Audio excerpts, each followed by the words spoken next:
Hi అండి.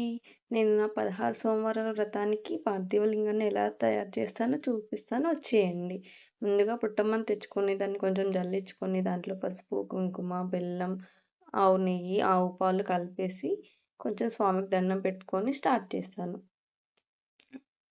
నాకు requirement ఉన్నప్పుడు దాంట్లో కొంచెం వాటర్ కూడా యాడ్ చేసుకుంటూ ఉంటాను. వీడియోలో చూపిస్తున్నట్టుగా కొంచెం సాఫ్ట్‌గా కలుపుకోండి. అఖండ పార్థివ లింగం అంటే ఎప్పుడైనా బాణమట్టమను, లింగము ఒకే దాంట్లో చేయాలండి. సెపరేట్‌గా అసలు చేయకూడదు. ద్విఖండము అంటారు సెపరేట్‌గా చేస్తే. ఎప్పుడైనా సరే మనం అఖండ శివలింగాన్ని చేసుకోవాలి. ఇలా వీడియోలో చూపిస్తున్నట్టుగా అడ్జస్ట్ చేసుకుంటూ ఉండండి. చాలా ఈజీ అండి. చాలా హ్యాపీగా కూడా ఉండిద్ది ఇలా చేసుకుంటూ ఉంటే మన హ్యాండ్స్‌తో. అలా స్వామిని చేసుకొని మనం హ్యాపీగా పూజ చేసుకుంటుంటే ఎంత ఆనందంగా ఉండిద్దో అసల. నేను నాగేంద్రుడిని కూడా చేశానండి. అది కూడా చూస్తూ ఉండండి.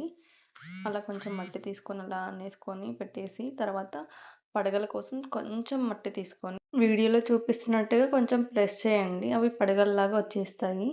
తీసుకెళ్ళి స్వామి దగ్గరికి పెట్టేసేయండి.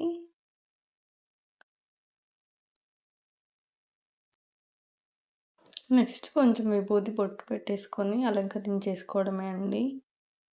చూడండి ఎంత ముద్దుగా ఉన్నారో స్వామి. ఇంకా డీటెయిల్‌గా కావాలంటే ఫుల్ వీడియోలో పెడతాను చూడండి.